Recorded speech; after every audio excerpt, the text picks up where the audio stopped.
Israel ha sido vulnerado. El mito de la invulnerabilidad de Dimona ha muerto esta noche, y el mundo no quiere que usted sepa lo que esto significa realmente para su seguridad. La escalada es irreversible. Buenos días. Es domingo, 29 de marzo de 2026. En la edición de hoy, nos centraremos en desglosar dos de los eventos más críticos de la última semana. Mi tesis es clara. Ambos sucesos están intrínsecamente ligados, y esta conexión revela la verdadera naturaleza del conflicto actual con una precisión que las crónicas diarias no logran capturar. Analizaremos los incidentes en Dimona y el aparente revés en el ultimátum de la administración Trump. En lo que respecta al estrecho de Hormuz, la yuxtaposición de estos hechos revela un panorama geopolítico de una claridad absoluta. Comencemos con los hechos en Dimona.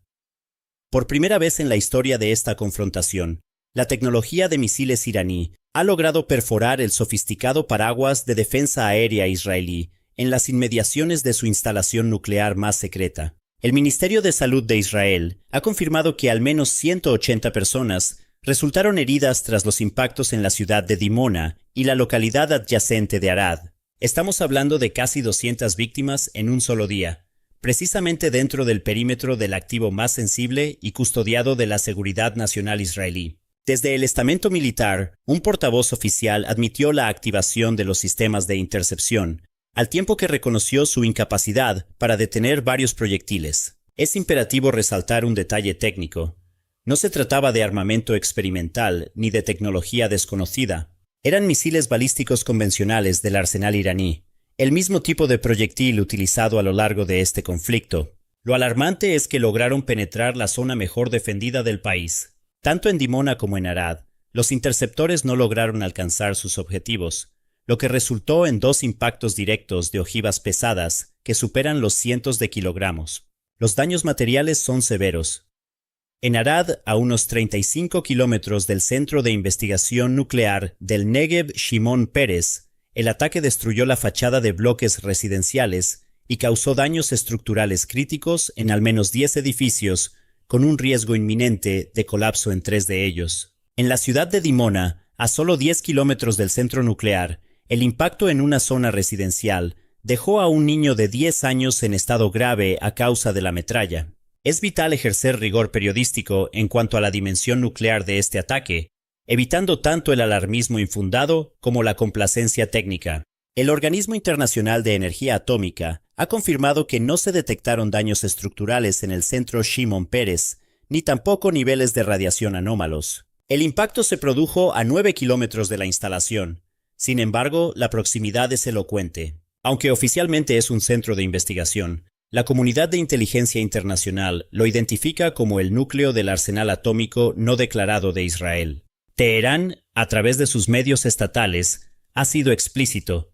El objetivo era la instalación nuclear. Lo presentan como una represalia directa por el presunto sabotaje estadounidense en la planta de enriquecimiento de Natanz días antes. Irán buscaba golpear el corazón nuclear de Israel, y aunque el proyectil erró por pocos kilómetros, el mensaje político ha sido enviado. La explicación de las fuerzas de defensa de Israel, que atribuye los fallos de intercepción a coincidencias aisladas y no a un error sistémico, es difícil de sostener bajo un análisis objetivo. El hecho de que el sector más fortificado del país registrara dos fallos simultáneos en la misma noche sugiere una vulnerabilidad que la narrativa oficial intenta, sin éxito, minimizar.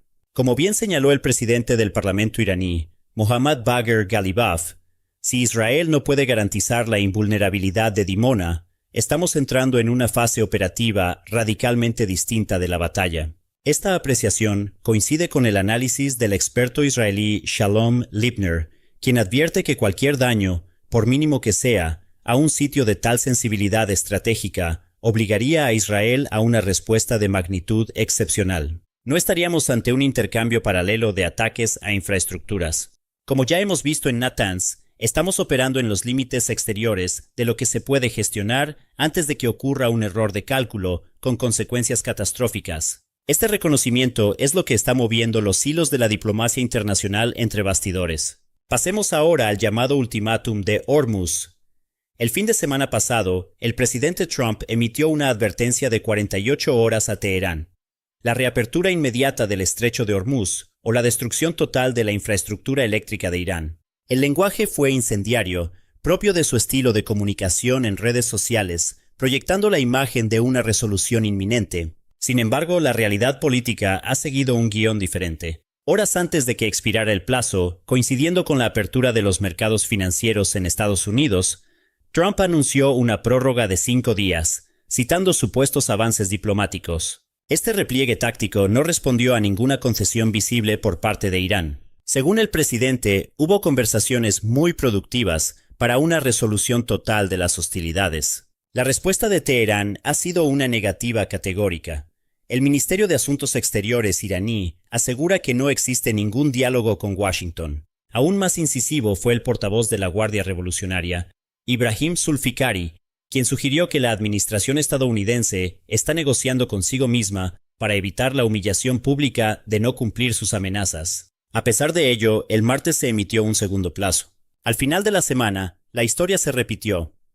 Trump volvió a extender la pausa en lo que él denomina el periodo de destrucción hasta el 6 de abril, alegando que lo hizo a petición del gobierno iraní. Resulta paradójico que un gobierno que niega oficialmente todo contacto sea el que supuestamente solicita las prórrogas. Lo que esta secuencia de hechos demuestra es que el ultimátum ha perdido su naturaleza coercitiva. Trump ha amenazado, el plazo ha vencido, Irán no ha cedido y la amenaza no se ha materializado. Para Teherán, esto no es una estrategia militar creíble, sino una guerra psicológica diseñada meramente para estabilizar los mercados energéticos. Crónica de una crisis, el salón de los espejos entre Washington y Teherán. Continuamos con este análisis a fondo de la volatilidad en el Golfo. El martes de esta semana, el presidente Trump emitió un nuevo ultimátum a Irán: abrir el estrecho de Hormuz antes del fin de semana o enfrentar ataques directos contra su infraestructura energética. Sin embargo, al llegar la fecha límite, la narrativa dio un nuevo giro de 180 grados. Citando supuestas conversaciones en curso, el presidente anunció en sus redes sociales una nueva prórroga de 10 días, llevando la tregua hasta el lunes 6 de abril de 2026. En sus propias palabras, esta pausa en el periodo de destrucción fue concedida a petición expresa del gobierno iraní. Es revelador observar la desconexión total con los hechos. Mientras la Casa Blanca vende una imagen de mediación solicitada por el adversario, Teherán mantiene un silencio sepulcral o niega categóricamente cualquier negociación. Lo que estamos presenciando es el desmantelamiento gradual de un ultimátum que, tras ser ignorado repetidamente, ha perdido su fuerza coercitiva. Trump ha amenazado. El plazo ha expirado sin el cumplimiento de Irán, y la respuesta estadounidense ha sido extender sistemáticamente el calendario. Desde el aparato estatal iraní, la lectura es puramente pragmática. Califican estos movimientos como una guerra psicológica, interpretando el repliegue de Trump no como un gesto diplomático, sino como una maniobra desesperada para contener la escalada de los precios de la energía y ganar tiempo para sus planes militares. Para Teherán, no hay negociación posible bajo estas premisas. Su postura es firme: ni el estrecho de Hormuz volverá a la normalidad operativa, ni habrá estabilidad en los mercados mientras persista esta presión. La tesis iraní sobre el petróleo tiene fundamentos sólidos. Observemos la reacción del mercado. Tras el primer anuncio de aplazamiento de Trump, el crudo Brent, el referente internacional, sufrió una caída inmediata del 10%, situándose cerca de los $100 por barril. Para una administración que enfrenta elecciones de mitad de periodo en noviembre, el precio de la gasolina es una métrica de supervivencia política. Esto sugiere que la amenaza de bombardear las centrales eléctricas iraníes podría ser más una herramienta de gestión de mercados que una opción militar inminente. Irán, consciente de esta vulnerabilidad interna de Estados Unidos, no muestra signos de intimidación. La contrapropuesta de 5 puntos enviada por Teherán a través de Pakistán es, como mínimo, ambiciosa. Sus condiciones incluyen salvaguardas contra futuros ataques, reparaciones de guerra y, lo más crítico, el reconocimiento de la soberanía iraní sobre el estrecho de Hormuz. Esta última es una exigencia maximalista. Aceptar que Irán controle legalmente el cuello de botella energético más importante del planeta sería una capitulación estratégica que ningún presidente estadounidense podría firmar sin cometer un suicidio político. La estrategia diplomática de Irán en este conflicto es de manual: combatir y dialogar simultáneamente, pero siempre desde una posición de fuerza demostrada. No le concederán a Washington la legitimidad de las negociaciones directas, prefiriendo el uso de mediadores como Turquía o Pakistán, mientras mantienen el bloqueo y los ataques con misiles. Saben que el tiempo juega a su favor a medida que aumenta la presión económica global, esperando probablemente que la fecha límite del 6 de abril se diluya en otra prórroga. ¿Y cuál es la posición de Israel en este tablero? El primer ministro Netanyahu ha sido tajante. Las operaciones militares contra activos iraníes y en el Líbano continuarán sin importar las deliberaciones en Washington. Aunque Netanyahu afirma haber discutido con Trump la posibilidad de transformar los avances en el campo de batalla en un acuerdo definitivo, la realidad muestra una creciente divergencia entre los aliados. Mientras Estados Unidos busca desesperadamente una rampa de salida diplomática, Israel parece decidido a profundizar la ofensiva. La preocupación en Jerusalén es palpable. Existe el temor de que Trump pueda anunciar un alto el fuego unilateral con Irán este mismo sábado, incluso antes de consolidar los detalles de su propuesta de paz de 15 puntos. Mientras tanto, el ciclo de escalada no se detiene.